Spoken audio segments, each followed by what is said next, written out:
ഇന്ന് നമ്മൾ ചെയ്യാൻ പോകുന്നത് ഈ തേൻ പ്രോസസ്സിങ് എങ്ങനെയാണ്, നല്ല തേനിൻ്റെ ഗുണങ്ങൾ എന്തെല്ലാമാണ്, അതിനെപ്പറ്റി എല്ലാമാണ് നമ്മളൊന്ന് കാണാൻ പോകുന്നത്. ഈ തേനെന്ന് പറഞ്ഞാൽ അത് തേനീച്ചക്കൂട്ടിൽ വരുമ്പോൾ തേനീച്ച ഇത്തരം ഫ്രെയിമുകളിലാണ് അത് ഹണി കോമ്പ് ഉണ്ടാക്കുന്നത്. അതുണ്ടാക്കുന്ന ഹണി കോമ്പ് നമ്മൾ ഹണി എടുക്കുന്നത് അതൊരു 80-90% ആ കോമ്പിൽ അത് അടച്ചതിന് ശേഷം, അതായത് അത് സീൽ ചെയ്തതിന് ശേഷം, തേനീച്ച തന്നെ സീൽ ചെയ്യും. ആ സീൽ ചെയ്തതിന് ശേഷമാണ് നമ്മൾ അത് എടുക്കുന്നത്. ഒരു 80-90% വരെ സീൽ ചെയ്തതിന് ശേഷമാണ് നമ്മളത് എടുക്കുന്നത്. അത് തേനീച്ച വാക്സ് വെച്ചിട്ട് അത് അടയ്ക്കും. എന്നിട്ട് നമ്മൾ ആ കോമ്പിനെ എടുത്തിട്ട് അതിൻ്റെ ആ വാക്സ് അതിൻ്റെ അടച്ചിരിക്കുന്നതിനെ ചെത്തി മാറ്റിയതിന് ശേഷം എക്സ്ട്രാക്ടറിൽ വെച്ച് കറക്കി ആണ് നമ്മൾ തേനെടുക്കുന്നത്. അപ്പോൾ അതിനകത്തുള്ള തേനീച്ചകളെ നമ്മൾ പതുക്കെ ഒന്ന് സ്മോക്ക് ചെയ്ത് മാറ്റും. പിന്നെ ബാക്കിയുള്ളതിനെ ഒരു ഹണി ബ്രഷ്, ബീ ബ്രഷ് വെച്ചിട്ട് അല്ലെങ്കിൽ എയർ ബ്ലോവർ വെച്ചിട്ട് അടിച്ച് അതിനുള്ള തേനീച്ചകൾ മുഴുവൻ മാറ്റിയിട്ടാണ് നമ്മൾ തേനെടുക്കുന്നത്. എക്സ്ട്രാക്ടറിൽ വെച്ചിട്ട് അത് എടുക്കുന്നത്. അത് ഈ തേൻ എടുത്തു കഴിഞ്ഞാൽ ആ തേനിന് പിന്നെ നമ്മളൊരു 600 മൈക്രോൺ ഉള്ള മെഷുള്ള അരിപ്പയിൽ അരിച്ച് അതിനകത്തുള്ള തേൻ്റെ അടയുടെ പാർട്ടിക്കിൾസും ഈച്ചയും എല്ലാം ഉണ്ടെങ്കിൽ അതിനെല്ലാം മാറ്റിയിട്ട് നമ്മൾ അത് ഒരു ഇതിനകത്ത് ഒരു 24 hours അത് സെറ്റിൽ ചെയ്യാൻ വയ്ക്കും. സെറ്റിൽ ചെയ്യാൻ വെച്ചതിന് ശേഷമാണ് നമ്മളത് പ്രോസസ്സിങ്ങിലേക്ക് പോകുന്നത്. അപ്പോൾ സാധാരണ ഇതിൽ കേരളത്തിലെ ഇത് വെച്ച് നോക്കുമ്പോൾ നമ്മൾ എടുത്തു വരുന്ന തേനിൽ നമുക്ക് ഒരു 70-26% വാട്ടറും ഉണ്ടാവും. അപ്പോൾ ആ വാട്ടറിനെ നമ്മൾ കുറച്ച് ഈ സാധാരണ എല്ലാ കർഷകരും ചെയ്യുന്നത് ഡബിൾ ബോയിലിംഗ് സിസ്റ്റത്തിൽ തേനിനെ പ്രോസസ്സ് ചെയ്യും. അപ്പോൾ അങ്ങനെ പ്രോസസ്സ് ചെയ്യണമെന്നുണ്ടെന്നുണ്ടെങ്കിൽ നമുക്ക് കുറച്ച് എക്യുപ്മെൻറ്റ്സ് നമ്മുടെ കയ്യിൽ വേണം. അതിലൊന്നാണ് തേൻ്റെ ഇതെല്ലാം ഈ മോയ്സ്ചർ കണ്ടൻറ്റും ഇതെല്ലാം അറിയാനായിട്ടുള്ള റിഫ്രാക്ടോമീറ്റർ. ഇതാണ് റിഫ്രാക്ടോമീറ്റർ. ഈ റിഫ്രാക്ടോമീറ്ററിൽ നമുക്ക് ഇതിൻ്റെ വാട്ടർ കണ്ടൻറ്റ് എത്രയാണെന്ന് അറിയാം. നമ്മളിവിടെ ഒരു 2 ഡ്രോപ്പ് തേൻ ഇവിടെ ഒഴിച്ചാൽ, എന്നിട്ട് ഇങ്ങനെ ഇതിലിങ്ങനെ നോക്കിയാൽ അതിനൊരു മീറ്ററുണ്ട്. ആ മീറ്ററിൽ മോയ്സ്ചർ കണ്ടൻറ്റിൻ്റെ ലെവൽ അതിനകത്തുണ്ടാവും. ബ്രിസ്ക് അതിൻ്റെ മധുരം എത്രയാണെന്നുള്ളതുണ്ടാവും. പിന്നെ ഇതിൻ്റെ 3 റീഡിങ്ങാണ് നമുക്ക് ഇതിനകത്ത് കിട്ടുക. അതിൻ്റെ ഡെൻസിറ്റി എത്രയാണെന്നുള്ളതും കിട്ടും, തേൻ്റെ ഡെൻസിറ്റി. അപ്പോൾ ഈ ഡെൻസിറ്റിയും മോയ്സ്ചർ കണ്ടൻറ്റും പിന്നെ ബ്രിസ്കിൻ ലെവലും എല്ലാം നോക്കി കഴിഞ്ഞ് കഴിയുമ്പോൾ തേൻ്റെ ഏതാണ്ട് ഒരു ഇത് നമുക്കറിയാൻ പറ്റും. അതേപോലെ തേൻ നമ്മൾ ഡബിൾ ബോയിൽ ചെയ്യുമ്പോൾ നമുക്ക് ഇതേപോലെ ഒരു കിച്ചൺ തെർമോമീറ്റർ നമ്മുടെ കയ്യിൽ വേണം. അത് എത്ര ഡിഗ്രി ഇതിനകത്താണ് അത് ചൂടാവണമെന്ന് അറിയാൻ വേണ്ടിയിട്ട്. അപ്പോൾ അത് ആ ടെമ്പറേച്ചർ മെയിൻറ്റെയിൻ ചെയ്യാനും എല്ലാം നമുക്ക് ഇതുപോലുള്ള ഒരു തെർമോമീറ്റർ നമ്മുടെ കയ്യിൽ വേണം. അപ്പോൾ അതിനകത്ത് ഈ തെർമോമീറ്ററിൽ നമുക്ക് അതിൻ്റെ റീഡിങ് കിട്ടും. അത് നമുക്ക് നോക്കാൻ പറ്റും. ഇതിനകത്ത് ഇതിങ്ങനെ ഓൺ ചെയ്താൽ ഇതിനകത്ത് അതിൻ്റെ എത്രയാണ് റീഡിങ് എന്നുള്ളത് നമുക്ക് കാണിക്കും. ഇത് ആ പാത്രത്തിന്മേൽ ക്ലിപ്പ് ചെയ്ത് വയ്ക്കാം, കാണിച്ചു തരാം അതെല്ലാം. അപ്പോൾ ഇതിനകത്ത് ഈ റിഫ്രാക്ടോമീറ്ററിൽ നമുക്ക് ഒരു പില്ലറുണ്ട്. ഈ പില്ലറിൽ നമ്മൾ കൊണ്ടുവരുന്ന തേൻ എടുത്തിട്ട് ആ തേൻ ഇതിനകത്ത് ഇങ്ങനെ ഞെക്കി പിടിച്ചിട്ട് ഇതിനകത്തേക്ക് ഇങ്ങനെ ഒരു 2-3 ഡ്രോപ്പ് ഒഴിച്ചാൽ ഇതിനകത്ത് ആ റീഡിങ് കാണിക്കും. ഇത് ATCയുടെ ആണ്. അതേപോലെ ഇത് നമ്മൾ ചൂടുവെള്ളത്തിൽ ഡബിൾ ബോയിലിംഗ് ആണ് നമ്മൾ ചെയ്യുന്നത്. ആ ഡബിൾ ബോയിലിംഗ് ചെയ്യുമ്പോൾ അത് ടെമ്പറേച്ചർ അതിൻ്റെ ഔട്ടർ പാത്രത്തിലുള്ളതും ഇന്നർ പാത്രത്തിലുള്ളതും നമ്മൾ നോക്കണം.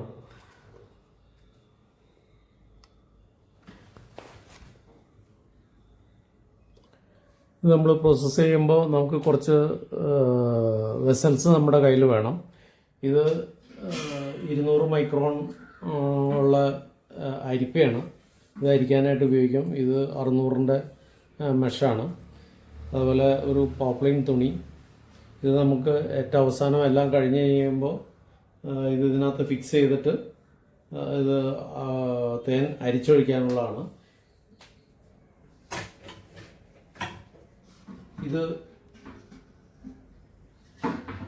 ഈ ഒരു വലിയ പാത്രം നമ്മൾ വെള്ളം വയ്ക്കാനുള്ളതാണ്. അതിനകത്താണ് നമ്മൾ വെള്ളം വെച്ചിട്ട് ഈ ഒരു പാത്രത്തിൽ നമ്മൾ തേനൊഴിക്കും. തേനൊഴിച്ചിട്ട് ഇതിനകത്ത് വയ്ക്കും. അപ്പോൾ ഇത് വയ്ക്കുമ്പോൾ ഇതിനകത്ത് തേൻ ഡയറക്റ്റായിട്ട് ചൂടാവാൻ പാടില്ല. അതുകൊണ്ടാണ് ഇതിനകത്ത് ഒരു മരത്തിൻ്റെ പലക നമ്മൾ ഇടുന്നത്. അപ്പോൾ ഈ മരത്തിൻ്റെ പലക നമ്മൾ ഇടുമ്പോൾ അതിൻ്റെ അടിഭാഗം ഒരു 2 ഇത് വെച്ചിട്ടുണ്ട്. അതിൻ്റെ കാരണം എന്ന് വെച്ചാൽ ആ അടിഭാഗത്ത് ഡയറക്റ്റായിട്ടാണ് ചൂട് ബർണറിൽ നിന്ന് അടിക്കുന്നത്. അപ്പോൾ ആ ബർണറിൽ അടിക്കുമ്പോൾ അവിടെ വെള്ളമില്ലെങ്കിൽ അത് ആ മെറ്റൽ നന്നായിട്ട് ചൂടാവും.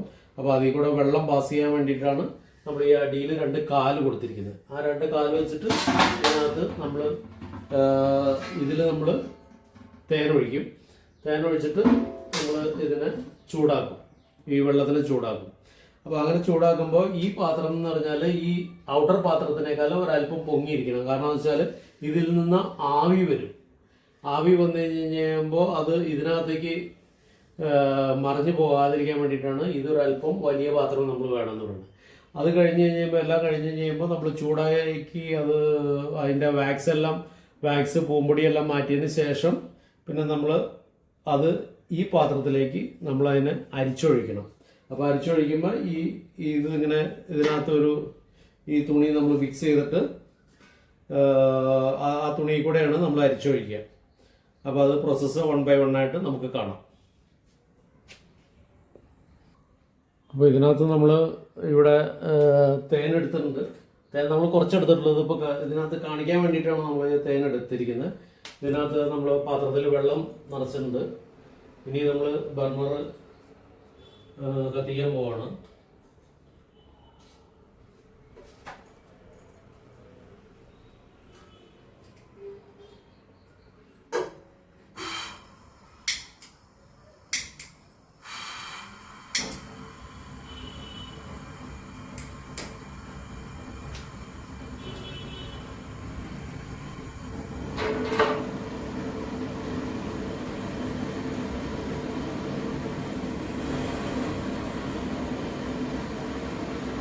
ഇപ്പോൾ ബർണർ വെള്ളം ചൂടായിക്കൊണ്ടിരിക്കുകയാണ്.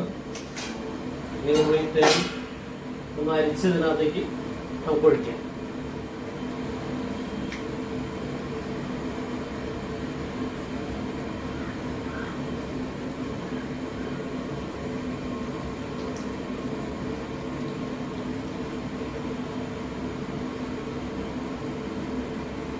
ഇപ്പോൾ കാണിക്കാൻ വേണ്ടിയിട്ട് നമ്മൾ വളരെ കുറച്ച് തേൻ എടുത്തിട്ടുള്ളൂ.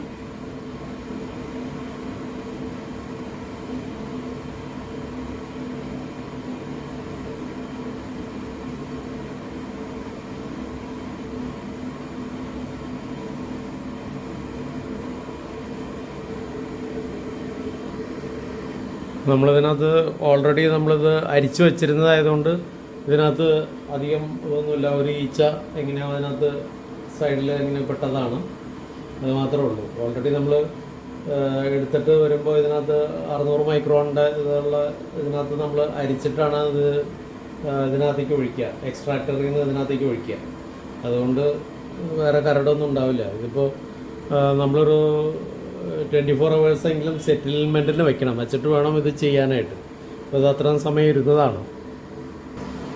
ഇപ്പോൾ നമ്മൾ തേൻ അതിനകത്തേക്ക് ഇറക്കി വെച്ചു. അപ്പോൾ ശ്രദ്ധിക്കേണ്ട ഒരു കാര്യം എന്ന് വെച്ചാൽ ഇതിൻ്റെ ഈ വാട്ടർ ലെവല് ആ തേൻ്റെ ആ ലെവലിനോട് ചേർന്ന് നിൽക്കണം. ആ ഉള്ളിലെ തേൻ്റെ ലെവലിനോട് ചേർന്ന് തന്നെ നിൽക്കണം. പിന്നെ ശ്രദ്ധിക്കാനുള്ളത് വെള്ളം അധികമായിട്ടുണ്ടെങ്കിൽ എന്ന് വെച്ചിട്ടുണ്ടെങ്കിൽ ബോയൻസി ഉള്ളതുകൊണ്ട് ഈ വാട്ടറിൻ്റെ ഇത് വരുന്നത് കൊണ്ട് ഈ പാത്രം അങ്ങോട്ടും ഇങ്ങോട്ടും ടിൽറ്റ് ചെയ്ത് മറയാനുള്ള സാധ്യതയുണ്ട്. അപ്പോൾ അതും കൂടി നോക്കിയിട്ട് വേണം നമ്മളത് വെക്കാനായിട്ട്. അപ്പോൾ അത് വെച്ച് കഴിയുമ്പോൾ ഇത് ഇളക്കാനായിട്ട് നമുക്കൊരു ചട്ടുകോ എന്തെങ്കിലും നമ്മൾ കരുതണം. അത് ഇതിൽ ഈ വാക്സ് ഇങ്ങനെ അതിനകത്തുള്ള വാക്സും ആ പൂമ്പൊടിയെല്ലാം അതിനകത്ത് ഇങ്ങനെ വരും. അപ്പോൾ അത് വരുമ്പോൾ നമ്മളതിനെ പതുക്കെ കോരിയെടുക്കണം. അപ്പോൾ അതിന് നല്ല ഉണങ്ങിയ സ്പൂണായിരിക്കണം നമ്മൾ ഉപയോഗിക്കണം. അത് ഇളക്കി ഇളക്കി കൊടുത്തുകൊണ്ടിരിക്കണം. ഇതിൻ്റെ വാട്ടറിൻ്റെ ഇത് ടെമ്പറേച്ചർ നമുക്ക് നോക്കാം. ഇപ്പോൾ ഇവിടുത്തെ റൂം ടെമ്പറേച്ചർ കാണിക്കുന്നത് 13.9 ആണ്. നമുക്ക് ഈ വെള്ളത്തിൻ്റെ ടെമ്പറേച്ചർ ഒന്ന് നോക്കാം. ഇതിൻ്റെ ഈ ടിപ്പിൽ റബ്ബർ ബുഷ് നമ്മളൊന്ന് റിമൂവ് ചെയ്തു. നമ്മളിവിടെ വരുമ്പോഴേക്കും 31 ആയി. ഇതിൻ്റെ ചൂടടിക്കുന്നതുകൊണ്ടാണ്. അപ്പോൾ വെള്ളം 89.90 ഡിഗ്രിയിലേക്ക് തിളച്ചുകൊണ്ട് ഇത് ചെയ്യാവുന്നത്. വെള്ളം തിളയ്ക്കാറായി. അപ്പോൾ ഇത് നമ്മൾ തുടച്ചിട്ട് തേൻ്റെ ടെമ്പറേച്ചർ എത്രയാണെന്ന് നോക്കണം. തേൻ്റെ ടെമ്പറേച്ചർ കാണിക്കുന്നത് 38 ആണ്. 37-38 ആണ് കാണിക്കുന്നത്. അപ്പോൾ അത് നമ്മൾ ഒരു 40-45 ഡിഗ്രി വരെ നമ്മളിത് ബോയിൽ ചെയ്യും. ബോയിൽ ചെയ്ത് കഴിഞ്ഞിട്ട് നമ്മൾ അതിനെ ഒന്ന് അരമണിക്കൂറോളം ആ ടെമ്പറേച്ചറിൽ നമ്മൾ അതിനെ ബോയിൽ ചെയ്യും. 3/4 മണിക്കൂറിൻ്റെ സമയത്ത്. അത് കഴിഞ്ഞതിന് ശേഷം പിന്നെ നമ്മൾ അതിനെ ഒന്ന് പെട്ടെന്നൊന്ന് ഒരല്പം ഈസ്റ്റ് കളയാൻ വേണ്ടിയിട്ട് ഒരു അല്പം കൂടി ടെമ്പറേച്ചർ കൂട്ടിക്കഴിഞ്ഞിട്ട് അപ്പോൾ തന്നെ അത് വീണ്ടും 40 ഡിഗ്രിയിലേക്ക് ആക്കും. ഈ 40 ഡിഗ്രിയിലേക്ക് നമ്മൾ ആക്കണത് എന്തിനാണെന്ന് വെച്ചാൽ ഇതിൻ്റെ ആ അരോമ പോവാതിരിക്കാൻ വേണ്ടിയിട്ടാണ്. അരോമ അത് മാത്രമല്ല HMF എന്ന് പറഞ്ഞിട്ടുണ്ടെങ്കിൽ ഹൈഡ്രോക്സി മീഥൈൽ ഫർഫ്യൂറൽ എന്ന് പറയുന്ന ഒരു ഇതുണ്ട്. അത് 40-ൽ താഴെ ആയിരിക്കണം. അതാണ് നല്ല തേൻ്റെ ഒരു ഇത്. അതേപോലെ അതിൻ്റെ അരോമ കൂടുതലായിട്ടുണ്ടെങ്കിൽ അതിൻ്റെ അരോമ നഷ്ടപ്പെടും. മോയ്സ്ചർ കണ്ടൻറ്റ് നമ്മൾ വന്നിട്ട് നമ്മൾ ഇടയ്ക്ക് നോക്കണം. അത് ഒരു 19-നും 18-നും 20-നും ഇടയിൽ നമ്മൾ അത് നിർത്തും. അത്രയാവും. അതാണ് നമ്മൾ ഇവിടെ ചെയ്യുന്നത്. അത് കഴിഞ്ഞാൽ പിന്നെ ഒരു 12 മുതൽ 24 മണിക്കൂർ വരെ നമ്മൾ വെച്ചിട്ട് അതിന് ശേഷമാണ് നമ്മൾ ഈ സെറ്റിൽ ചെയ്യാൻ വെച്ചതിന് ശേഷമാണ് നമ്മളത് പാക്ക് ചെയ്യുന്നത്. അപ്പോൾ ഇപ്പോൾ വന്നിട്ടില്ലാത്ത വാക്സുകളെല്ലാം ആ സമയമാകുമ്പോൾ അത് മുകളിലേക്ക് വരും. ബെസ്റ്റ് ക്വാളിറ്റി എന്ന് പറയുന്നത് ഒരു 35 മുതൽ 40-45 വരെയുള്ള ഒരു ഇതിനകത്ത് ഇരിക്കുന്നതാണ്. അതേപോലെ ഇതിൻ്റെ HMF <40 ആയിരിക്കണം. പിന്നെ ഇതിൻ്റെ വേറൊരു ഘടകം എന്ന് പറയുന്നത് ഇത് നമുക്ക് ഡയാസ്റ്റേറ്റ് എന്ന് പറഞ്ഞിട്ടൊരു ഇത് എൻസൈം ഉണ്ട്. അത് നമുക്ക് അത് ഗ്രേറ്റർ ദാൻ 8 ആയിരിക്കണം. അതാണ് അതിൻ്റെ ഒരു കണക്ക്. നല്ല തേൻ്റെ അതൊരു ഗ്രേറ്റർ ദാൻ 8 ആയിരിക്കും.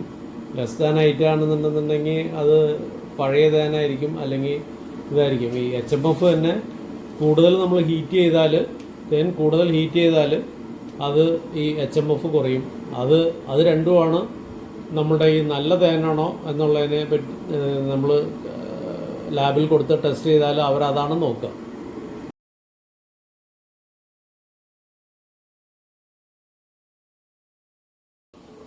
ഇതാണ് ഇതിലെ മെഴുക് പൊങ്ങി വരുന്നതാണിത്. മെഴുകും പൂമ്പൊടിയും എല്ലാം ഇതിനകത്ത് വന്നിരിക്കുന്ന ചെറിയ രീതിയിൽ ഒന്നുണ്ടാവും. അത് നമ്മളിങ്ങനെ ഇതിനകത്തേക്ക് കോരി മാറ്റിയെടുക്കണം.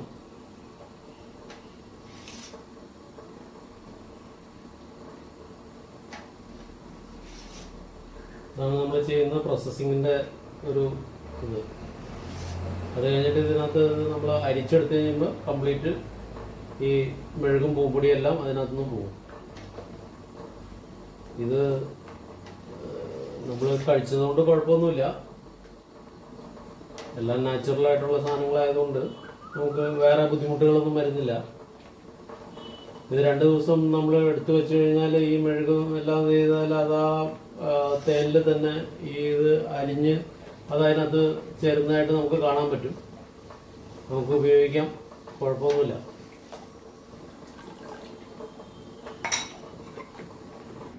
നമ്മൾ ബർണർ വളരെ ലോ ഫ്ലെയിമിലാണ് വെച്ചിരിക്കുന്നത്. ഇതൊരു 40-45 ഡിഗ്രി മാക്സിമം ചൂട് തേനാവാൻ പാകത്തിന് ചൂട്.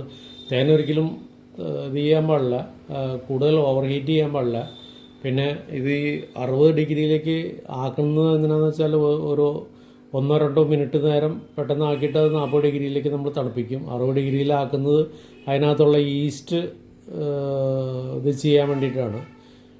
അധികം ചൂട് ആക്കിയിട്ടുണ്ടെന്നുണ്ടെങ്കിൽ അതിൻ്റെ HMFൻ്റെ ഇത് എടുത്ത് നോക്കുന്ന സമയത്ത് അത് വളരെ ഹൈ ആയിരിക്കും.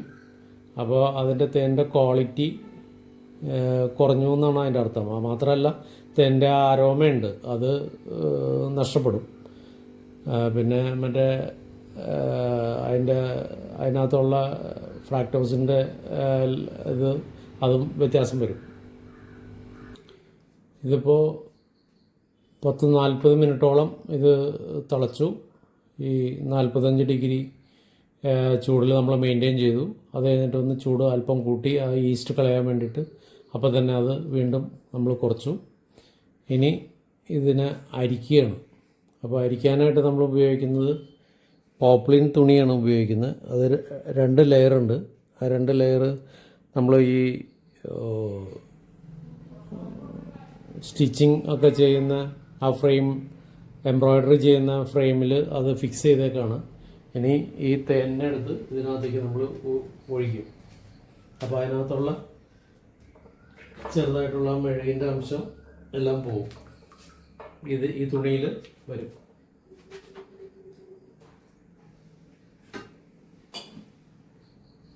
പാത്രത്തിൻ്റെ അടിയിലുള്ള വെള്ളം ഉണ്ടാവും. ആ വെള്ളം നമ്മൾ അവിടെ തുണി വെച്ച് തുടച്ചു. ഇനി ഇത് നമ്മൾ ഇത് കുറച്ചുള്ളത് കൊണ്ട് ഇങ്ങനെ എടുത്ത് ഒഴിക്കാൻ പറ്റും. അല്ലെങ്കിൽ നമ്മൾ കപ്പോ എന്തെങ്കിലും ഉപയോഗിച്ചിട്ട് വേണം അത് ഒഴിക്കാനായിട്ട്. വളരെ ശ്രദ്ധിച്ച് ചെയ്യണം. ഇപ്പോൾ തേൻ വളരെ ലൂസായിട്ട്